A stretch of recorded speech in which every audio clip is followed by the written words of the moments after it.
Hello, ಎಲ್ರಿಗೂ ನಮಸ್ತೆ. ಇವತ್ತು ತುಂಬಾ ಸಿಂಪಲ್ ಆ್ಯಂಡ್ ಟೇಸ್ಟಿಯಾಗಿ ತುಂಬಾ ಕ್ರಿಸ್ಪಿ ಆಗಿರೋಂಥ ಮೆಣಸಿನ್ಕಾಯಿ ಬಜ್ಜಿನ ಮಾಡೋಣ. ಈ ಮಳೆಗಾಲದಲ್ಲಿ ಮಾಡಿಸಿ ತಿಂಡಿ ಅಂತಲೇ ಹೇಳ್ಬೋದು.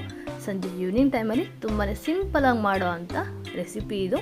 ನಾನಿಲ್ಲಿ 1 ಕಪ್ಪಷ್ಟು ಕಡಲೆ ಹಿಟ್ಟು, ಅದಕ್ಕೊಂದು ಅರ್ಧ ಕಪ್ಪಷ್ಟು ಅಕ್ಕಿ ಹಿಟ್ಟನ್ನು ಸೇರಿಸಿದ್ದೀನಿ. ಇದಕ್ಕೆ ರುಚಿಗೆ ತಕ್ಕಷ್ಟು ಉಪ್ಪು, ನಿಮ್ಮ ಖಾರಕ್ಕೆ ಎಷ್ಟು ಬೇಕೋ ಅಷ್ಟು ಅಚ್ಚ ಖಾರದ ಪುಡಿ, 1 ಚಿಟಿಕೆ ಅಡುಗೆ ಸೋಡಾನ ಸೇರಿಸಿದ್ದೀನಿ. ಇದಕ್ಕೊಂದು ಸ್ವಲ್ಪ ಅರಿಶಿಣದ ಪುಡಿ, ಸ್ವಲ್ಪ ಹೋಮ್ಕಾಳನ್ನ ಸೇರಿಸಿದ್ದೀನಿ. ಇದೆಲ್ಲವನ್ನು ಕೂಡ ಕ್ಲೀನಾಗಿ ಮಿಕ್ಸ್ ಮಾಡ್ಕೋಬೇಕು. ನಾವು ಹೋಮ್ಕಾಳು ಹಾಕೋದ್ರಿಂದ ಡೈಜೆಷನ್ ತುಂಬಾ ಚೆನ್ನಾಗಾಗುತ್ತೆ. ಅದಾದ ನಂತರ ಇದಕ್ಕೆ ನೀರನ್ನು ಸೇರಿಸಿ ಹಿಟ್ಟನ್ನು ಬಜ್ಜಿ ಹಿಟ್ಟು ಅದಕ್ಕೆ ಕಲಸಿಟ್ಕೋಬೇಕು. ಮೆಣಸಿನ್ಕಾಯಿ ಬಜ್ಜಿಗೆ ಹಿಟ್ಟು ಸ್ವಲ್ಪ ಗಟ್ಟಿಯಾಗಿರಬೇಕು.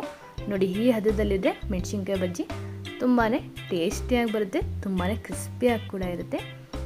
ನಾನಿಲ್ಲಿ ಬಜ್ಜಿ ಮೆಣಸಿನ್ಕಾಯಿನ ತೊಗೊಂಡು ಅದನ್ನು ಕ್ಲೀನಾಗಿ ವಾಶ್ ಮಾಡಿ ಮಧ್ಯಕ್ಕೆ 2 ಪೀಲ್ ಮಾಡಿ ಇಟ್ಕೋತಾ ಇದ್ದೀನಿ. ಈ ಮಳೆಗಾಲದಲ್ಲಿ ತುಂಬಾ ಈವ್ನಿಂಗ್ ಟೈಮಲ್ಲಿ ಈವ್ನಿಂಗ್ ಸ್ನ್ಯಾಕ್ಸ್ ಬೇಕನ್ಸುತ್ತೆ. ಆ ಈವ್ನಿಂಗ್ ಸ್ನ್ಯಾಕ್ಸ್ ಟೈಮಲ್ಲಿ ಈ ರೀತಿ ಮೆಣಸಿನ್ಕಾಯಿ ಬಜ್ಜಿ ಅಥವಾ ಆಲೂಗೆಡ್ಡೆ, ಬಾಳೆಕಾಯಿ ಬಜ್ಜಿನ ತಿಂತಾರೆ, ತುಂಬಾ ಚೆನ್ನಾಗಿರುತ್ತೆ. ಸಂಜೆ ಕಾಫಿ ಟೀ ಜೊತೆ ಈವ್ನಿಂಗ್ ಸ್ನ್ಯಾಕ್ಸಾಗಿ ಕೂಡ ಇದನ್ನು ನಾವು ಮಾಡ್ಬೋದು. ಜಸ್ಟ್ 5 ನಿಮಿಷದಲ್ಲಿ ಮಾಡೋ ಅಂಥ ರೆಸಿಪಿ ಇದು. ನಾನಿಲ್ಲಿ ಮೆಣಸಿನ್ಕಾಯ್ದು ಸೀಡ್ಸ್ನೆಲ್ಲ ತೆಗೆದು ಅದಕ್ಕೆ ಸ್ವಲ್ಪ ಉಪ್ಪಿನ ಪುಡಿನ ಹಚ್ತಾ ಇದ್ದೀನಿ. ಅದರಿಂದ ತುಂಬಾ ಟೇಸ್ಟಿಯಾಗಿರುತ್ತೆ. ಮೆಣಸಿನ್ಕಾಯಿ ಸೀಡ್ಸ್ನ ಬೇಡ ಅಂದರೆ ತೆಗೆದೇ ಕೂಡ ಹಾಗೆ ಮಾಡ್ಬೋದು. ಇದೇ ರೀತಿ ನಾನೆಲ್ಲದಕ್ಕೂ ಕೂಡ ಉಪ್ಪನ್ನು ಹಚ್ಚಿ ಹಾಗೆ ಇಟ್ಟಿದ್ದೀನಿ. ಈಗ ಎಣ್ಣೆನ ಕಾಯೋದಕ್ಕೆ ಇಟ್ಟಿದ್ದೀನಿ. ಎಣ್ಣೆ ಕಾದ ನಂತರ ಮೆಣಸಿನ್ಕಾಯಿನ ಕ್ಲೀನಾಗಿ ಕಡಲೆ ಹಿಟ್ಟಲ್ಲಿ ಅದ್ದಿ, ಹಿಟ್ಟು ಸ್ವಲ್ಪ ಗಟ್ಟಿಯಾಗಿ ಮೆಣಸಿನ್ಕಾಯಿಗೆ ಪೂರ್ತಿಯಾಗಿ ಅಂಟ್ಕೋಬೇಕು. ನೋಡಿ, ಈ ರೀತಿ ಹಿಟ್ಟು ಅಂಟಿದ್ರೆ ತುಂಬಾ ಕ್ರಿಸ್ಪಿಯಾಗಿರುತ್ತೆ ಬಜ್ಜಿ. ಈಗ ಇದನ್ನು ಕಾದಿರೋ ಎಣ್ಣೆಗೆ ಒಂದೊಂದಾಗಿ ಸೇರಿಸ್ತಾ ಹೋಗಿ.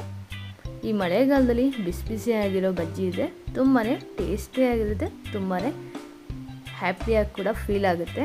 ಸಂಜೆ ಕಾಫಿ ಟೀ ಜೊತೆ ತುಂಬಾ ಸಿಂಪಲಾಗಿ ಮಾಡೋ ಅಂಥ ಈವ್ನಿಂಗ್ ಸ್ನ್ಯಾಕ್ಸ್ ರೆಸಿಪಿ.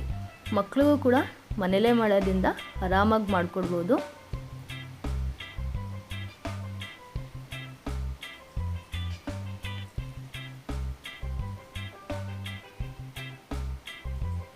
ಈಗ ಇದನ್ನು 2 ಸೈಡ್ ಕೂಡ ಕ್ಲೀನಾಗಿ ಬೇಯಿಸ್ಕೋಬೇಕು. ಎಣ್ಣೆನ ಕ್ಲೀನಾಗಿ ಕಾಯಿಸಿ ಅದಾದ ನಂತರ ಮೀಡಿಯಮ್ ಫ್ಲೇಮಲ್ಲಿಟ್ಟು ನಾವು ಬಜ್ಜಿನ ಬೇಯಿಸ್ಕೋಬೇಕು. ಆಗ ಒಳಗಡೆ ಕೂಡ ತುಂಬಾ ಕ್ಲೀನಾಗಿ ಬೆಂದಿರುತ್ತೆ, ತುಂಬಾ ಕ್ರಿಸ್ಪಿಯಾಗಿ ಬರುತ್ತೆ. ನಾವು ಹಿಟ್ಟನ್ನು ಕರೆಕ್ಟಾಗಿ ಕಲಸಿಟ್ಕೊಂಡ್ರೆ ಬಜ್ಜಿ ಕೂಡ ತುಂಬಾ ಚೆನ್ನಾಗಿ ಬರುತ್ತೆ.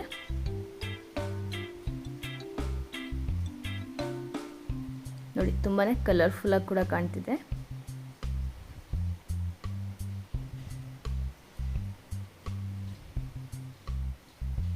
ಈಗ ಇದನ್ನು 2 ಸೈಡ್ ಕೂಡ ಕ್ಲೀನಾಗಿ ಬೇಯಿಸ್ಕೋಬೇಕು.